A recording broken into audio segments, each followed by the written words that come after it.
quando a gente fala sobre quem vai ficar de fora, tem todo um contexto para chegar aqui antes, mas a tradição, a religião, os nossos desejos humanos sempre se contemplam com a parte terrorista, que é o versículo 8. Vai falar dos covardes, incrédulos, abomináveis, assassinos, impuros, feiticeiros, idólatras, e todos os mentirosos. A parte que lhes cabe será no lago de fogo. Esse é o versículo que todo ser humano, que é apenas humano, mas que não foi transformado pelo amor de Deus, gosta de pregar, né? Porque é muito bom você dizer a pimenta que está ardendo em qualquer lugar dos outros. Né? Mas antes de chegar neste versículo, é importante a gente compreender esse contexto de revelação, sempre para a gente lembrar que a palavra de Deus ela é Espírito. E o que a Bíblia está dizendo, em primeiro lugar, é que não adianta a gente nem ler isso e nem pensar nisso tudo se o amor de Deus não tiver inundado os nossos corações. Deus é amor, e tudo que foi expresso aqui acerca dele está dentro do amor dele. Tanto é que aqui vai dizer que o primeiro céu e a primeira terra passaram e o mar já não existe. Não porque essas coisas sejam vãs, mas é porque nós as tornamos vãs. Né? Basta a gente ver a história da humanidade para a gente ver como que a gente vai desgraçando a vida e o céu e a terra tem que passar e o mar já não deve existir. Porque tudo que existe aos nossos olhos está subjugado ao espírito de morte que tomou conta da gente. Que a gente vai comendo a vida toda, literalmente, come tudo, devora tudo e a gente vai encurtando a nossa vida. Nós somos o próprio cumprimento do Apocalipse desde que a gente nasceu. Né?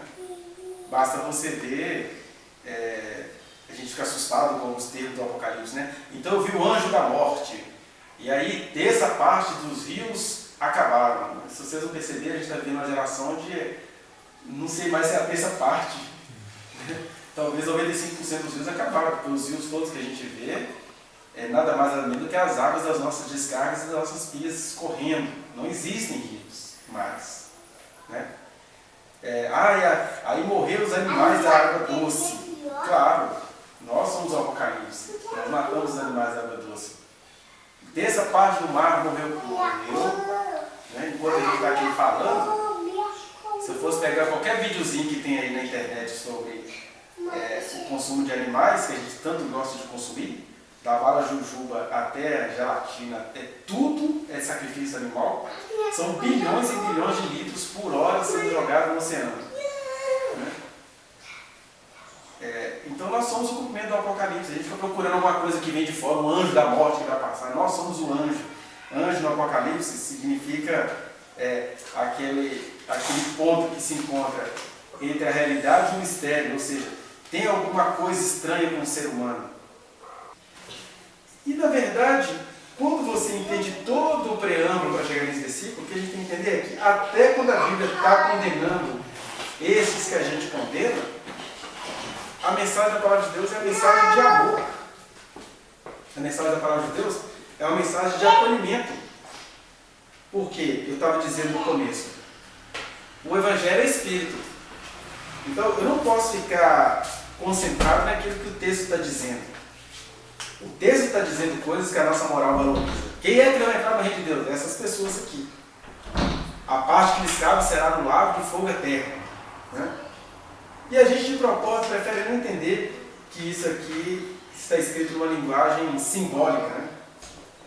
Você está negando os pecados? Não.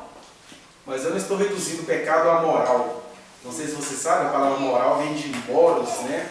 Ou mores, que significa costume. Aquilo que é praticado pela maioria. E a moral é uma coisa que acaba sendo muito perversa, porque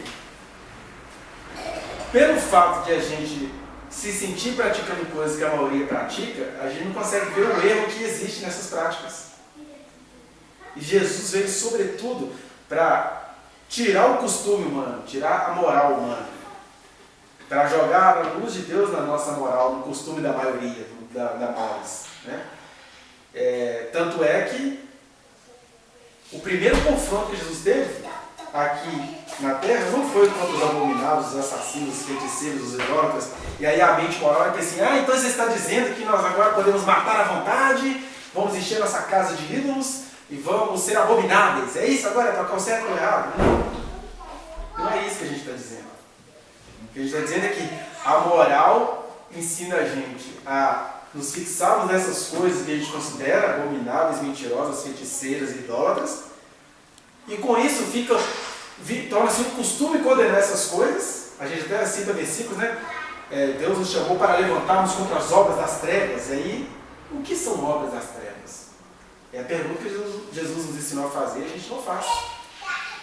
Porque as obras das trevas são as feitiçarias, os assassinatos, são essas coisas? São também. Mas na medida em que a gente se concentra nessas coisas, que a moral se concentra, a gente vai se tornando perverso, porque já que todo mundo condena isso, eu também estou condenando. E aí você faz práticas como aquelas que a gente faz, né? Desde queimar o Judas, até aquela história de condenar alguém que faz uma denúncia grave. No Brasil virou moda agora. Todas as mulheres que denunciam estupro, automaticamente, isso é um costume, é moral. Automaticamente toda a vida dela vai ser denunciada. Por quê? A moral ficou maior do que a verdade do Evangelho. Mas a verdade do Evangelho que Jesus veio trazer aqui é exatamente essa. Que Deus amou o mundo de tal maneira que depois de ele ter morrido, passado cerca de 3 dias debaixo da terra e ressuscitado, ele não vai deixar ser humano ir para o inferno de graça assim não. Né? Deus ele é justo, mas ele é justo com cada pessoa. O inferno não está lotado como as pessoas querem pensar, e dizer isso não é banalizar a palavra do Evangelho, não. Dizer isso é também chamar todo mundo que está aqui a responsabilidade, porque nós que estamos aqui não temos saída. Quem entende essas palavras, outro dia uma jovem falou no meio de um estudo, né? Então eu não quero saber de mais nada, porque eu já entendi que quanto mais a gente sabe, mais pesado é o juízo sobre nós. Eu falei com ela, olha, aí é que está. Se você está aqui ouvindo isso, você não tem saída, você já é responsável. Pode sair para não querer saber de mais nada, vai ser cobrado. Né? Agora, quanto àqueles que não receberam a luz que a gente tem recebido, gente, todas as chances de salvação e um pouco mais eles terão. Para chegar nesse versículo aqui, geralmente esse versículo é escrito para nós que estamos aqui. Não é para um cara que está lá agora, lá na night, né? Não sabe nada de Deus. Não sabe porque não quis aprender. Não existe mil e um motivos psicológicos. Jesus coloca essas figuras, né, nas mensagens dele. Ele coloca um Lázaro mendigo que morreu. Mendigo, você pode ter certeza, tinha vícios, perebas, fumo, mal agradecido. O mendigo é um cara que tem problemas pessoais sérios, ele tem uma autoestima muito baixa, e às vezes quando ele tem chances de sair daquilo, ele não quer, porque vira uma crosta. Aquilo que você vê na pele dele, aquela crosta, está na alma também. Ele aprendeu a se proteger. E fala que a autoestima dele era tão ruim que os cães lhe lambiam as feridas. Né? O cara que se deixou entregar aos cães, ele não tinha autoestima nenhuma. Com um detalhe: o mendigo morreu e foi para o céu descansar no seio de Abraão. Agora, aquele que a moral disse que estava bem, que era rico, morreu e foi para o inferno. Porque a riqueza dele era uma mensagem de Deus dizendo: eu te dei conforto, eu te dei vida, eu te dei tudo. Tem jeito de agradecer? Mas ele usa tudo que Deus deu para ele. Se eu tenho, se o mendigo não tinha, por que fez por onde? Não vai acudir ninguém, não. Ei, lá vem você aí, esquerdopata, fica preocupado com a vida dos outros. Né? A questão é o esforço. O rico pensava assim. Aí Jesus diz que o rico foi para o inferno e ficou lá pedindo ao Abraão que permitisse que Lázaro molhasse o lábio dele com a ponta de um dedo. Tudo figurativo, é claro. A realidade não é como a gente vê essa realidade hoje. Nós mostramos as tormentas daquele rico. E nem quer dizer, diga-se de passagem, que o rico ficou constantemente no inferno. Ele estava mostrando o juízo que ele estava sofrendo. Porque até que chegue a segunda morte, se vai ter segunda morte, é porque a primeira teve que ser confirmada. É porque há pessoas que mesmo depois da primeira morte, elas têm um encontro pessoal com Deus e falam assim, quero saber de você não, meu filho, não vou abrir mão da minha filosofia por causa desse amorzinho seu não. Tem gente que adota a filosofia satânica, né? Que conhece a Deus e estremece. Assim, mas eu boto fé nisso não. Qual é a mensagem dos moralistas? Um Deus que afoga pessoas para salvar? Deus que botou fogo para salvar cidades? Não consigo acreditar nesse Deus não. Desculpa, eu não consigo acreditar nesse Deus. Porque amor é deixar as pessoas seguirem a sua malandragem cínica e não fazer nada acerca disso. Também não sei o que é amor, não. O amor de Deus não sei o que é. Estou falando do amor conforme a minha ética conseguiu depurar nos meus 42 anos. Agora, também rejeitar a Deus. Se eu não consigo compreender o amor de Deus, eu também não tenho competência para entender a justiça de Deus. E eu não tenho também competência para julgá-lo no meu coração. Mas não tem problema não, Deus não está estressado com quem o julga. Até porque quem o julga é muito orgulhoso, né? Se Deus afogou alguém, Deus não merece meu crédito. Então, pronto, siga com a sua filosofia, não tem problema. Mas a todos quanto receberam, deu-lhes o poder de serem feitos filhos de Deus, a saber, aos que creem no seu nome. Eu não vou ficar discutindo a fé de ninguém, não. Eu estou mencionando isso aqui para aqueles que conseguiram recebê-lo contra tudo, contra todos, contra todas as aparências. Se você se entende, você sabe que se Deus te recebeu e você, pela graça, conseguiu entender essa linguagem em vida, Deus também está dando o jeito dele de receber os outros que não conseguiram entender o que você consegue entender. O nome disso tudo que eu estou falando aqui é perdão. Quando você consegue entender isso, você não vai ficar procurando quem são os condenados. Você vai ficar procurando a chance de salvação que todo mundo tem. Isso não significa ser relaxado espiritualmente, deixar a coisa rolar. Significa que você vai ter um rigor, mas um rigor cheio de amor. De entender que eu tenho que ter rigor, sobretudo, acerca de mim. Acerca do outro, eu tenho que ter receptividade. Porque quando você tem rigor acerca de você, olha só como é que a leitura desse texto muda. Quando fala, por exemplo, porém, aos covardes. Que o covarde, do ponto de vista moral, são aquelas pessoas que se aproveitam da incapacidade do outro para montar em cima. Né? Covardes são esses que perceberam que a presidente não tinha credibilidade pública, ela não tinha mesmo. Né? E aí eles estão reclamando da Constituição, mas eles respeitaram a Constituição, porque a Constituição diz que um presidente só pode ser afastado se ele atentar contra a ordem pública. Todos eles sabem que ela não fez isso. Mas não importa se ela não fez isso. A gente percebeu que a população já não gostava mais dela, então a gente monta em cima. Esses são os covardes. Né? Covardes são aqueles que compreendem o amor de Deus, mas começam a surfar em cima da ignorância dos outros. Deus é amor. Mas as pessoas gostam de um cursinho. Isso aqui eu digo para vocês com toda a tranquilidade do mundo. Isso aqui só vai vingar por puro desígnio de Deus. Porque isso aqui não é de interesse humano nenhum. Nem de quem está sentado aqui, nem de quem possa assistir depois. Não é, por um simples fator. O ser humano gosta de diploma. O ser humano gosta de cerimônia. Se eu dissesse, nós vamos fazer 5 cultos e no final você vai ter o diploma da fé, isso aqui já estaria cheio. O ser humano não quer buscar a Deus, mas ele gosta do diploma. Só que Jesus ensinou a gente o quê? Vem e segue. O que Jesus fez?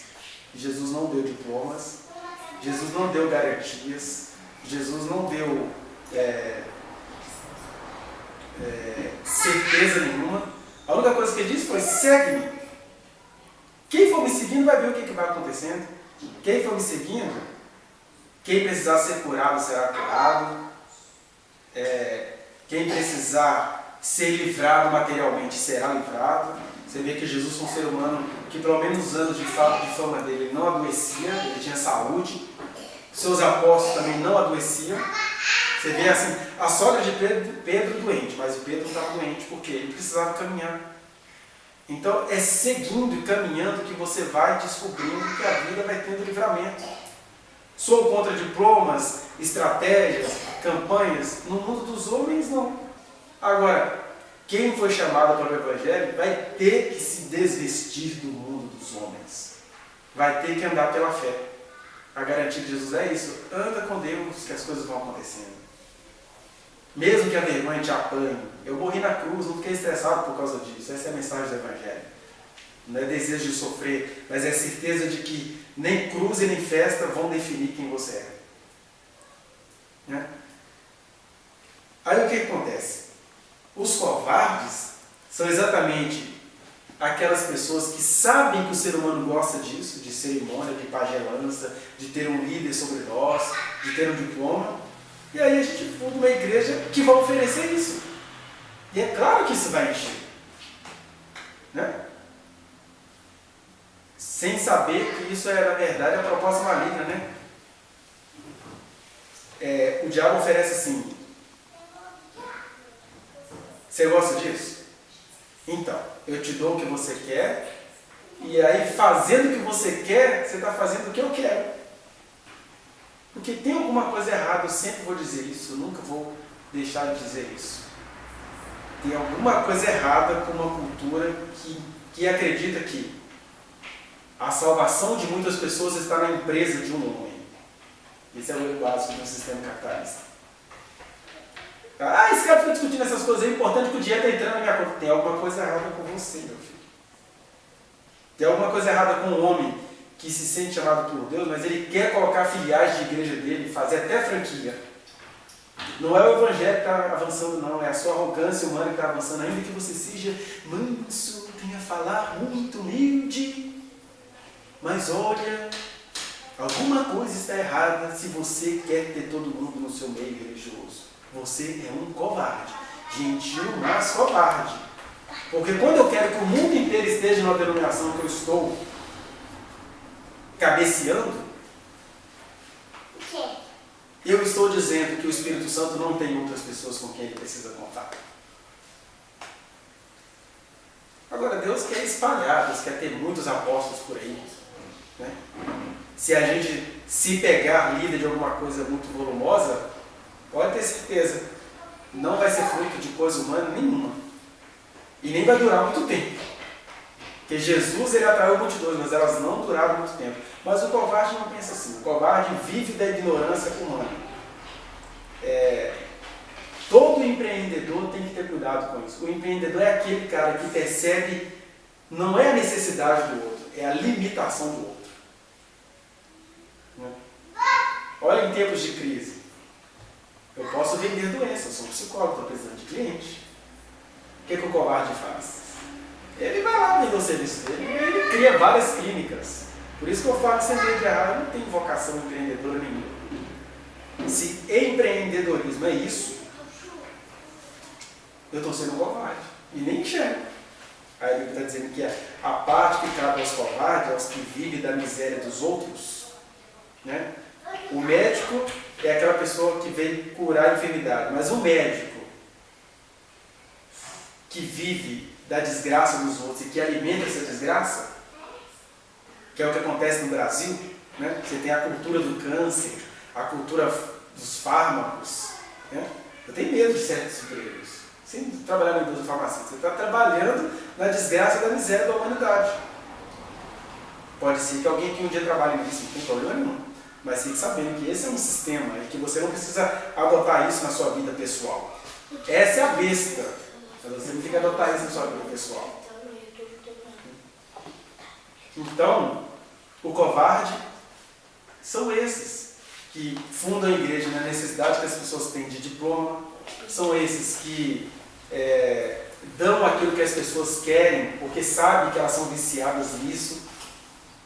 Quando Jesus nos chamou a não alimentar o ego humano, vocês vão arrumar muitos inimigos. Mas eu não vou me prostrar ao diabo, foi aquela tentação, né? Se tu és o Filho de Deus, lança-te daqui abaixo, uma mensagem poderosa de Satanás. Sabe por quê? É uma mensagem de fundamento bíblico. Sabe por quê? Lança-te daqui abaixo, porque Deus prometeu a promessa do Senhor. Alguém que duvida? Aos seus anjos dará ordens a teu respeito para que te guardem. Vocês podem ter certeza. Se Jesus se jogasse do templo lá embaixo, Deus ia mandar anjos para sustentá-lo, sim. Se meu filho estava cometendo uma besteira, mas logo ele ia ser glorificado pela terra inteira, mas ele ia ser glorificado na glória de eternidade a eternidade. Tem muita gente sendo glorificada aqui, e Jesus disse que tem, que estão fazendo curas verdadeiras, que estão expulsando demônio de verdade, mas que vai chegar no último dia e ele vai falar assim: eu nunca te conheci. Por quê? Porque estava pulando do teto do templo, o pináculo, que era o lugar mais alto do templo, e Deus estava guardando. Afinal de contas, né? O cara tem uma mensagem para pregar e recebeu um dom de verdade. Mas qual foi o estilo que ele usou? A covardia. Qual que é a covardia? Eu me jogo e eu desafio Deus e a gente consegue as coisas assim no desafio. O desafio é um ato de covardia. Por quê? Você obriga Deus a realizar as bênçãos dele, você fica bem na fita com isso, só que junto com isso você está alimentando um pensamento fetichista nas pessoas, que é o pensamento de peitar Deus, de desafiar a palavra de Deus, quando na verdade confiar em Deus não é peitar Deus. Quem peita Deus não confia em Deus, não. Consegue o que quer, mas não é por confiança. Porque Jesus não peitou Deus. Então, esses são os covardes que o Apocalipse está dizendo. Basta você ler todo o Apocalipse que você vai ver que é desses covardes que Deus fala. O que é a besta, senão uma grande covardia? O que é uma besta? Uma besta é um animal imenso, burro, totalmente burro, igual aos poderes humanos. Imenso, tem poderes, mas é covarde, vive do tamanho que é. Vive da imagem que vende. Quem pode ser contra mim? Contra fatos não há argumentos. Né? Quem pode negar que certas igrejas são de Deus? Olha o tamanho delas. E olha como as pessoas mudaram de vida. Só que as pessoas mudaram de vida num discurso de obediência, num discurso de acredita no que eu estou falando. Elas mudaram de vida, a coisa funciona. Só que o que faz funcionar? Covardia. Então, covardia não é só quando você vê um lutador de jiu-jitsu estuprando um menino de 1 ano. Isso nem é covardia, isso é abominação. Né? Mas a covardia, sobretudo, é você usar de coisas legais, elementos da fé, usar o seu poder de pai e mãe para dizer: ah, minha filha, se você me ama, vem cá satisfazer o papai. São coisas que a gente faz no dia a dia, né? A gente é tão covarde no dia a dia sem perceber, porque qual que é o sonho de todo pai? É ser um pai modelo. Eu ouvi aquela música que o Gabriel Pensador fez para o pai dele. Né? Quando eu crescesse, eu queria ser igual a você, eu já cresci e ainda quero ser. São músicas bonitas, espontâneas, etc. Ele reconheceu. Só que, quando você começa a ter um projeto de vida de ser um pai louvável, já é um ato covarde. Você está fabricando a sua cama. Eu gostaria de ser louvado pelos meus filhos, mas eu não vou fazer a minha vida no sentido de que eles me louvem. Isso é um ato covarde. Para começar aí, que eu não tenho que ser perfeito. Primeiro. Segundo, como eu ando com Deus desde a minha infância e minha juventude, eu aprendi a ser uma pessoa que honra as outras pessoas, porque eu honrei meu pai e minha mãe com todas as imperfeições que eles têm. Eles não fizeram por onde eu honrá-los. Eu não tenho que honrar pai e mãe porque eles fizeram por honrar. Eu tenho que honrar pai e mãe porque eu, sobretudo, honrei a Deus. Né?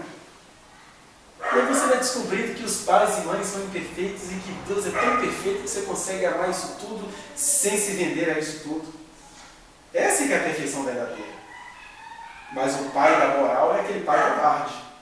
É aquele pai que, quando o filho faz uma coisa que ele não quer, ele fica uma semana triste, doente, que é para fazer o menino adoecer junto com ele. Olha que coisa mais covarde. Só que a moral diz que isso é uma coisa bonita, romântica. Outro dia eu vi um menino da minha entrevista, acho que no Fantástico, um filho de um ator. Assim, eu preferia que ele me batesse, porque eu não aguento ver aquela tristeza dele. E o pai todo orgulhoso, porque com a tristeza dele ele consegue deixar os meninos tudo depressivos. Um ator famoso aí. Isso é um ato de covardia. Ainda que a moral leia isso como: olha que pai maravilhoso. Ele fica triste com os meninos, fica deprimido. Não, o pai tem que ser símbolo, não é para ser glorificado, é símbolo de firmeza, de amor, de consideração, de às vezes você ter que fazer coisa que você não quer, porque você está entendendo que aquilo vai ser bom para o filho depois. Agora não. O pai tem que ser igual a Deus. Você quer um ser mais igual a ser amado do que Deus? Mas ele não deixa de ser o amor que ele é. Porque ele está preocupado em ser louvado. Esse pessoal que fala que Deus vive de louvores, como se Deus fosse uma mentira. Deus não vive de louvores. Deus não precisa do nosso louvor para viver. Quem é beneficiado quando louva somos nós. Agora Deus não vive de louvor, não. No final de contas ele é Deus, tadinho. Não tem saída, ele se basta. Né? Então quem ganha vantagem é a gente quando louva, se é para pensar em vantagem. Mas o covarde não. O covarde ele fica fabricando a sua própria cama. Né? Ele quer ser o gostoso do universo e quer morrer como um homem que nunca aconteceu nada de errado com ele, porque ele foi perfeito no que ele fez. Tão perfeito quanto o covarde. Porque quem passa por essa vida perfeito é um covarde. E esses é que entrarão no lago de fogo. Os abomináveis, que a gente pensa logo num lutador de jiu-jitsu que estupra um menino de 1 ano, ou num tarado, num estuprador, num homossexual, de acordo com a religião. Para a religião, o homossexual está pensando em sexo o tempo inteiro, né? E a coisa é tão diversa, eu gosto da figura da bandeira do arco-íris, porque a coisa realmente é diversa, até para a gente que é heterossexual. Né? Que é honesto e sabe que todo mundo é muito mal resolvido na própria sexualidade, para ficar condenando certas coisas. Então, na verdade, a própria palavra fala que são os abomináveis. Abominável é o Senhor todo o impuro de coração, que é esse que fica tentando fazer a própria cama. Coisas que Deus abomina, pessoas que ficam colocando umas contra as outras, que semeiam contenda, são abomináveis. Então, abominações, elas dependem muito, inclusive, da circunstância de quem as está praticando. Né? Existem coisas que aos nossos olhos são horríveis e elas são passíveis de justiça humana. Por exemplo, você pega um filho que está demonstrando atos de vício, e em nome do vício ele faz atrocidades. Mas a gente tem uma explicação, ele está viciado. Providências humanas têm que ser tomadas acerca disso. Um filho viciado em crack, ele rouba a mãe, pode estuprar alguém. Isso é uma abominação, mas ela tem uma explicação. Não quer dizer que agora nós vamos deixar tudo solto. É passível de justiça humana. Por isso também nem vai ser passível de justiça divina. Agora, as abominações passíveis de justiça divina, por exemplo, é o que nós praticamos até sem perceber. Por exemplo, desde o Éden, quando Deus disse que a terra ficou desgraçada por causa do homem, e junto com esse pacote de desgraça ia vir um ódio inexplicável acerca da mulher, mais do que aquele estuprador que tem de ser punido pelo que fez, é essa que a gente chama de cultura do estupro, que os covardes não admitem. Que cultura do estupro que é? Outro dia eu vi um pastor moralista, deputado, falando: o brasileiro não tem cultura do estupro, não, o brasileiro é um homem de família, não sei o que. Mentira. Basta ver o que o brasileiro está fazendo agora, né? Para defender os estupradores. Aquele estuprador do ônibus que pega a mulher lá, ele é pego na hora. E esses que usam da fé, que usam da paternidade, que usam da confiança e que jamais serão investigados, e aí junto com eles tem toda uma sociedade desqualificando uma pessoa. Esses são os grandes estupradores. Né? Que é o que? Um monte de gente protegendo uma cultura que protege um homem. É isso que a Bíblia chama de abominação, e é por isso que a terra vai acabar com fogo. Por quê? Para esse tipo de coisa não tem conversa, não tem pregação do Evangelho. O que eu estou falando aqui tem o poder de despertar o ódio dos abomináveis. Eles vão se levantar para defender. Né? Porque toda vez que uma parte de uma população mata um gay, mata um negro, mata um pobre, mata todo mundo que eles acham que fez por onde está, toda vez que eles fazem isso, eles estão provando quanto eles são abomináveis, mas sobretudo eles estão se escondendo do que eles fazem. Né? Porque quando, por exemplo, eu mato um cara que eu achei que roubou do outro e merece ser morto, eu estou desviando o assunto. Porque o tanto de coisa que eu faço no dia a dia, de errado, e que ninguém vai ficar sabendo. Né? Quando eu cuspo no Judas porque ele traiu Jesus, no boneco de Judas, eu sou a traição em pessoa, e nunca vou me enxergar, por isso que eu cuspo no outro. Então eu sou contra a justiça? Não. Mas a justiça é você, sobretudo, primeiro, respeitar dentro do possível as leis que já estão aí, mas não ficar julgando as pessoas, né? Porque o abominável não é essa pessoa que você pensa. Jesus andou com os abomináveis. Quem eram os abomináveis do dia de Jesus? Os eunucos, que era apelido para gay na época, as prostitutas, os mendigos, aquela pobraiada lá da Galileia, que era tipo o Nordeste do Brasil. Se Jesus tivesse vindo do Brasil, ele ia ser curado no Nordeste. Né? Se fosse em Minas Gerais, era no Vale do Jequitinhonha. Se fosse em Belo Horizonte, era nas favelas. São coisas que todos nós no íntimo abominamos. Mas abominável para Deus é quem abomina isso e não se enxerga diante de Deus. E cada um será devidamente punido. Uns agora. Deus vai te punir agora porque Ele quer purificar a sua alma dessas abominações.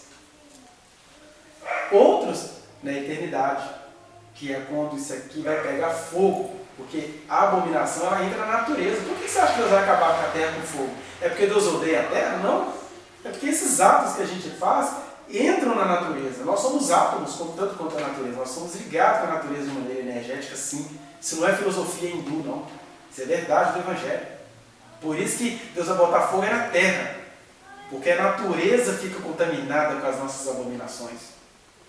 Além da abominação que a gente consome, né? Isso é que é a abominação que vai fazer a terra ser destruída com fogo. Assassino, não preciso nem me delongar muito, porque o assassino precisa ser punido. O assassino, que é a moral, ao qual a moral atribui significado. Mas Jesus já nos avisou, sobretudo, que assassino é todo aquele que olha para o outro como nada.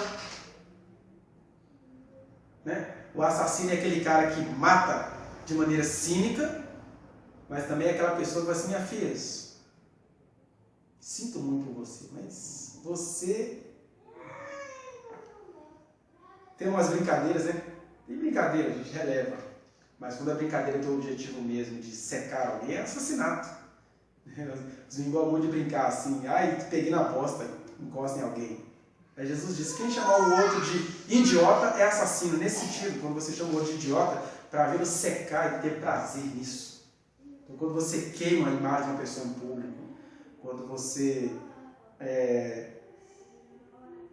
começa a zombar da qualidade da pessoa, quando você faz com uma pessoa muito próxima, a gente estava falando outro dia, né, que alguém adotou uma jovem e a pessoa estava conversando numa conversa íntima.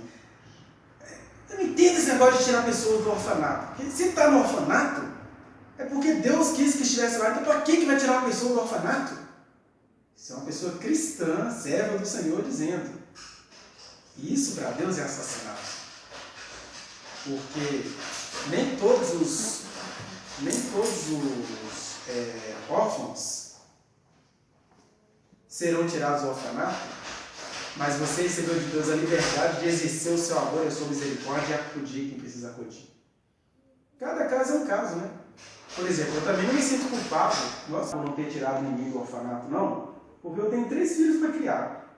Eu me acho um péssimo pai para eles. De verdade, eu não me acho um pai modelo, eu acho um pai horrível. E aí, eu trazer alguém para criar, eu só vou criar um problema desnecessário. Justiça é isso, é você entender a sua realidade.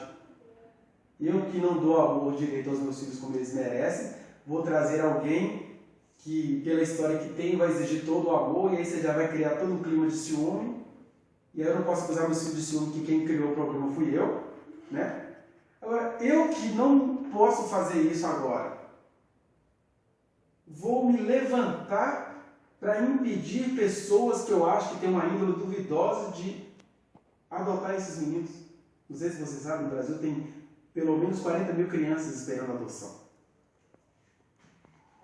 E aí, os assassinos da religião vão para a rua marchar contra o direito dos outros de adotar essas crianças. Sendo que criança é criança. Deus fala que delas ao reino de Deus, criança tem discernimento.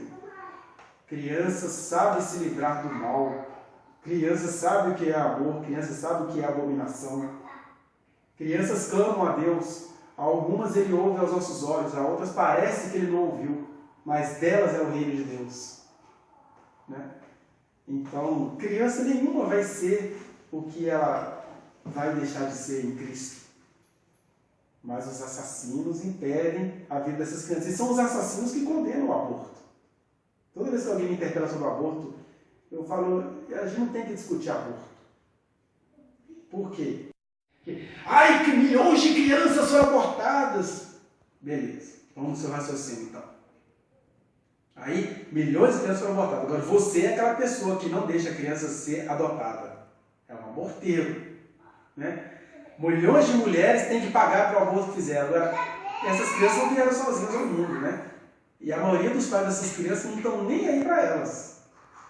Olha só como é que a gente é assassino. Porque a existência de um orfanato mostra que nós, como humanidade, somos assassinos. E é por isso que a Terra vai ser destruída por fogo. E nós somos assassinos. O que a gente poderia fazer nesse nosso assassinato inexorável? É deixar quem tem de fazer bondade fazer. E crer que Deus guarda as crianças da maldade. Ele guarda mesmo. Não é apostar, não, é crer. Né? Mas quando eu começo a intervir na decisão amorosa dos outros, eu já estou sendo assassino.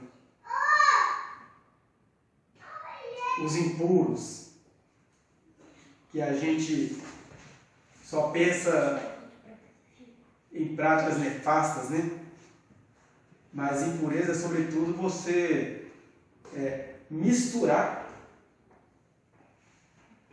A gente pode pensar assim, em sincretismo religioso, né?